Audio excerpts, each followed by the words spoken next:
नमस्कार दोस्तों, मैं वाल्मीकि सिंह स्वागत करता हूं आप सभी का हमारे चैनल पर। दोस्तों, अगर हमारे चैनल पर नए हैं तो चैनल को लाइक करें और सब्सक्राइब करें और बेल आइकन जरूर दबाएं ताकि हमारे सभी वीडियो का नोटिफिकेशन आपके मोबाइल पर पहुंच जाए।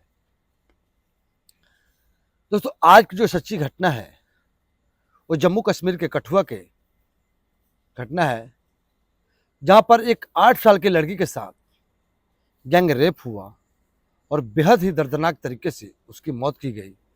उसके चेहरे पर बड़े बड़े पत्थर 2-3 बार मारे गए कि उसका चेहरा पहचान में ना आए और कोई उस लड़की को पहचान ना पाए। दोस्तों, आज की जो कहानी है वो स्टार्ट होती है, शुरू होती है 10 जनवरी 2018 को। दोस्तों, हीरानगर के इलाके में जंगल पड़ता था। उसी जंगल में कुछ लोग थे जो अपने भेड़िए को और बकरियों को और घोड़ों को और गधों को चराया करते थे और उन लोगों का कोई पक्का घर नहीं होता था। वो मौसम के हिसाब से, जहाँ पर मौसम बढ़िया होता था, हरियाली ज़्यादा होती थी, वहीं पर अपने जानवरों को लेकर चले जाया करते थे और वहाँ पर अपने जानवरों को चराते थे, घुमाते थे। उनके जानवर पल रहे थे, बढ़ रहे थे और उनकी कमाई जो थी उन्हीं जानवरों से होती थी। दोस्तों, उसी हीरानगर के इलाके में एक जंगल में एक छोटा सा मंदिर होता है। उसी मंदिर में एक राम नाम के व्यक्ति होते हैं जिनकी उम्र 60 साल होती है। तो ये सांझी राम राजस्व डिपार्टमेंट से जम्मू कश्मीर के रिटायर हो चुके थे और राजस्व डिपार्टमेंट के अधिकारी भी थे जो रिटायर होकर उसी मंदिर में पुजारी का काम करते थे और उसी मंदिर में जोत और दीप जलाया करते थे और साफ सफाई का अपना ख्याल रखा करते थे। तभी दोस्तों, उसी हीरानगर के इलाके में वो हीरानगर का इलाका जो था वो ज़्यादातर वहाँ पर हिंदू थे और जितने ये भेड़ बकरी और गधे और ऊँट चलाने घोड़े चलाने वाले लोग थे, ये ज़्यादातर मुस्लिम थे। उसी हीरानगर के लोगों का कंप्लेन होता था इन लोगों के खिलाफ कि इन लोगों के जो भी जानवर हैं वो हमारे खेतों को और हमारे माहौल को ख़राब करते हैं, हमारे एरिया में गंदगी फैलाते हैं और हमको ये डर है कि कहीं हमारे एरिया के जगहों पर ये कब्जा करके बैठ न जाए। क्योंकि दोस्तों, वो झोपड़ी लगाकर या ऐसे ही तिरपाल जिसे बोलते हैं, झुग्गी झोपड़ी लगाकर रहा करते थे। जहाँ पर कहीं पर बढ़िया मौसम है तो वहाँ पर 2 महीने रहे, फिर वहाँ से चले जाते थे, फिर 4 महीने रहे, फिर चले जाते थे। और कहीं पर ज़्यादा मौसम खराब है तो 2-4 दिन में ही चले जाते थे वहाँ से।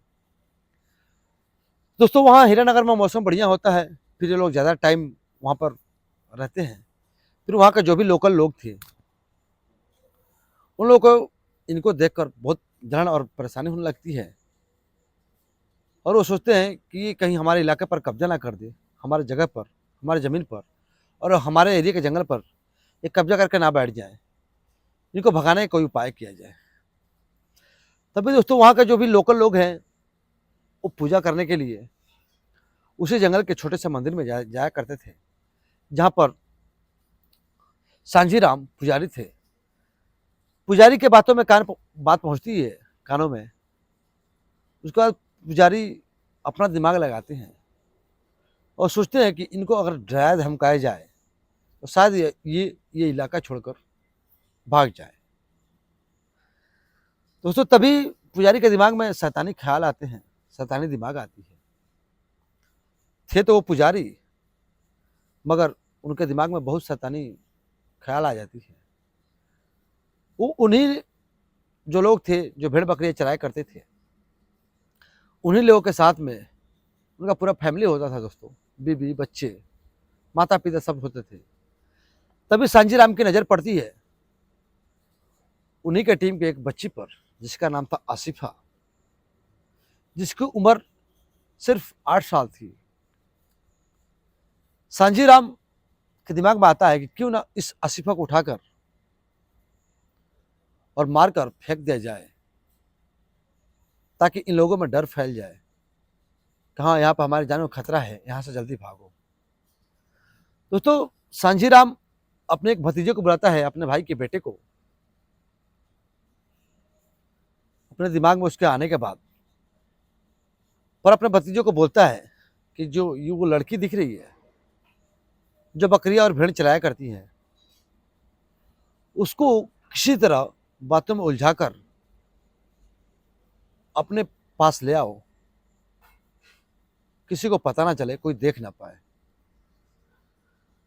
तो सांझीराम का जो भतीजा था वो उस बच्ची को जाता है, वो 8 साल की बच्ची थी, ज़्यादा ज्ञान और ज़्यादा दिमाग था नहीं उसके पास। वो अपने भेड़ चरा रही थी, खुले जगह पर थोड़ा था, वहाँ पर कुछ और लोग थे। उस लड़की को बहला फुसलाकर जंगल में ले जाता है, और जंगल में ले जाने के बाद उस बच्ची का मुंह दबाकर कि शोर ना करे, आवाज़ ना करे, कि जो इसकी आवाज़ से कोई व्यक्ति हमारे पास आ जाए, हमको पकड़ ले।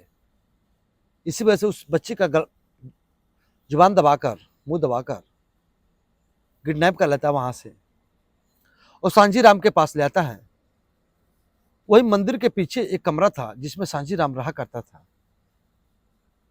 जहाँ पर आराम किया करता था, वहीं पर खाना वाना बनाया करता था अपना और खाया करता था। उसी कमरे में उसका भतीजा लेकर आता है और बच्ची को रख देता है। दोस्तों बच्ची खूबसूरत थी। सांझीराम का उस बच्ची के प्रति मन हो जाता है। पहले तो इनकी तैयारी थी कि उस बच्ची को मारकर उसी इलाके में कहीं दूर फेंक देंगे, ताकि उन जो भेड़ बकरी चराने वाले हैं उनको डर हो जाए, क्या इस इलाके में हमारी जान को खतरा है, एक बच्ची हमारी मारी गई है, कि वो यहाँ से ये इलाका छोड़कर भाग जाए। मगर दोस्तों उस बच्ची को देखते ही सांझीराम का अंदर का दरिंदा जग जाता है,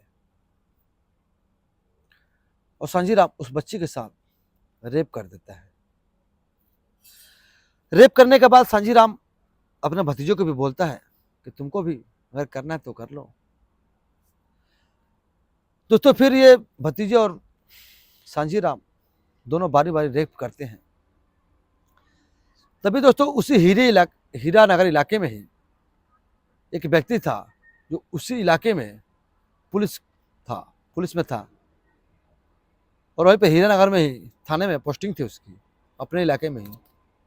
फिर सांझीराम उसको भी कॉल करता है और बोलता है कि हमारे पास एक लड़की है, अगर तुमको आना है, उससे मिलना है, कुछ करना है तो आकर कर सकते हो। दोस्तों वो पुलिस वाला भी आता है और उस लड़की के साथ रेप करता है। उसके बाद ये लोग, एक दिन बीत जाता है, लड़की को मुंह बांध कर रखे थे। फिर इन लोगों के दिमाग में आता है कि लड़की का मुंह ज़्यादातर बांध कर रखेंगे, फिर उसकी हालत ख़राब हो जाएगी, उसकी जान भी जा सकती है। फिर ये लोग उसी हीरानगर में थाने में जो पुलिस था जो आया था, वो लड़की के साथ रेप किया था, उसी को भेजते हैं मेडिकल पर और बोलते हैं एक नींद की गोली ले आओ कि उस बच्ची को हम खिला दिया करें, कि उसको होश ना आए, वो बेहोश रहे। क्योंकि मंदिर में लोगों का आना जाना लगा रहता था कि कहीं बच्ची आवाज़ ना लगा दे, किसी लोगों को पता ना चल जाए कि यहाँ पे एक बच्ची भी है पीछे कमरे में। फिर वो पुलिस वाला जाता है मेडिकल से, बेहोशी के कैप्सूल लेकर आता है, दवा लेकर आता है, और उस लड़की को खिलाते हैं, आसिफा को। वो दवा खाने के बाद आसिफा बेहोश रहती है, और ये तीनों लोग अपने अपने टाइम से बारी बारी रेप कर रहे थे उस लड़की के साथ। तभी जो सांझीराम का भतीजा था वो सांझीराम के बेटे के पास कॉल करता है। सांझीराम का जो अपना बेटा था वो पढ़ाई करा था बरेली किसी कॉलेज में। उसको फ़ोन करता है सांझीराम का भतीजा और बोलता है कि हमारे पास एक लड़की है, अगर तुमको भी रेप करना है तो तुम आ जाओ, वो हमारे पास ही है, मंदिर में ही, मंदिर के पीछे। फिर दोस्तों जो सांझीराम का भतीजा है उसका नाम था विशाल, वो भी आता है और वो भी आसिफा के साथ रेप करता है। दोस्तों ऐसे ही 1-2 दिन गुजरने के बाद लगातार ऐसे ही कंटिन्यू इन लोग रेप करते रहते हैं और अपनी प्यास बुझाते रहते हैं उस एक मासूम बच्ची के साथ। तभी दोस्तों 6 दिन बीत जाते हैं।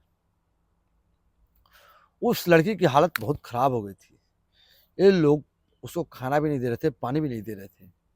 खाना और पानी ना मिलने की वजह से उसके बावजूद 4 लोग गैंग रेप कर रहे हैं उस बच्चे के साथ। उसकी हालत बहुत ज़्यादा खराब हो गई थी और वो मरने की स्थिति में आ गई थी। वो कुछ ना बोल पाती थी, ना कुछ समझ पा रही थी। तभी जो सांजीराम है, उस पुलिस को कॉल करते हैं जो इस गैंग रेप में शामिल था। वो अपने थाने में होता है। उस पुलिस को कॉल करते हैं कि इस बच्ची को मार देते हैं क्योंकि इसकी हालत बहुत खराब हो गई है। अगर इसको नहीं मारेंगे तो ये हम सभी का चेहरा देख चुकी है। अगर छोड़ देंगे तो ये अपने घर वालों को हम लोग का चेहरा बता देगी और हम लोग पकड़े जाएंगे और हमको सजा भी हो सकती है, जेल भी हो सकती है। तो दोस्तों तभी वो पुलिस वाला कहता है कि अभी रुको, अभी मारना नहीं, मैं थोड़ी देर में आ रहा हूं, पहले मैं एक बार रेप कर लूं, उसके बाद उसको मार देंगे। दोस्तों तभी थोड़ी देर बाद वो पुलिस वाला आ जाता है, उस लड़की के साथ रेप करता है। उसके बाद उसका गला दबाकर मारते हैं ये लोग उसी के दुपट्टे में।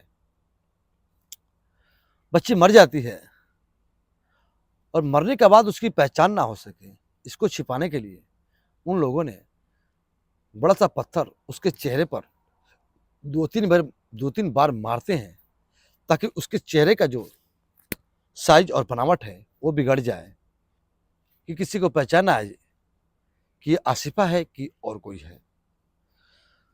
तो ऐसे गला दबाकर फिर चेहरे पर पत्थर मारकर वो बच्ची मर जाती है, आसिफा। फिर उस बच्ची को फेंकने की तैयारी हुई थी, तो उस हीरानगर से बहुत दूर एक नदी बहती है, उसी नदी में फेंकने की तैयारी हुई थी। मगर इनके पास गाड़ी और बाइक कुछ मौजूद ना होने की वजह से इन लोगों को मजबूरी में उस लड़की की लाश को उसी जंगल के कुछ ही दूरी पर, मंदिर से कुछ दूर पर जाकर ये लोग फेंक देते हैं। और जो भी आसिफा के घर वाले थे वो परेशान थे। वो 2-3 दिनों बाद तो थाने में FIR दर्ज करा दिए थे हीरानगर में, और वहां की पुलिस जांच में लगी हुई थी, मगर उनको मिल नहीं रही थी और ये लोग मारकर फेंक चुके थे। तभी दोस्तों ये बॉडी जब फेंकते हैं आसिफा की, तब पुलिस जांच में लगी हुई थी। पुलिस को बॉडी मिलती है, बॉडी के लिए पोस्टमार्टम के लिए भेजा जाता है।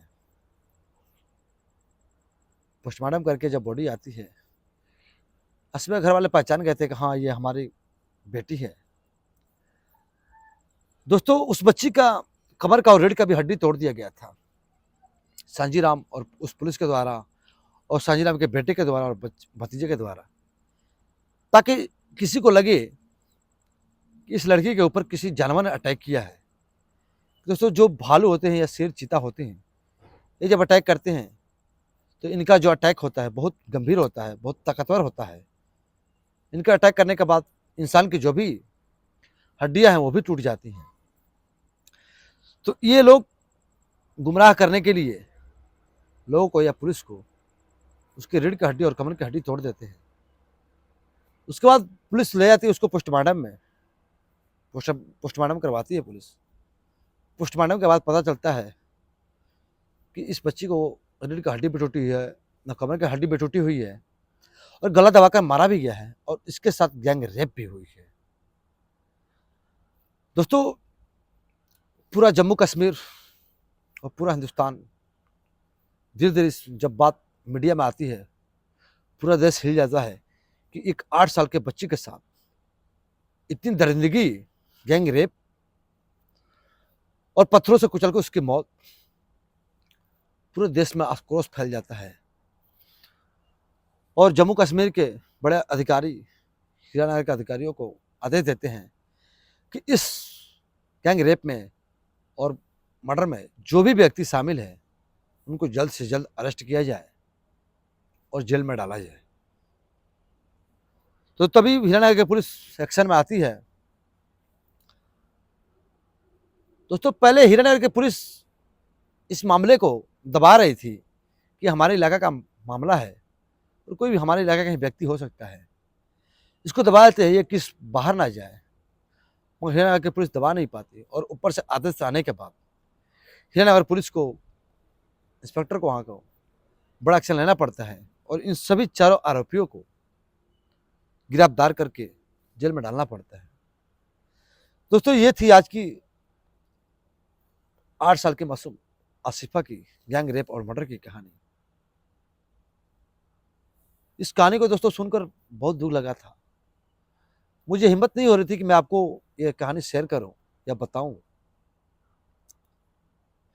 क्योंकि दुनिया में ऐसे भी राक्षस रूप के लोग हैं जो एक बच्चे को नहीं छोड़ते, किसी महिला को नहीं छोड़ते।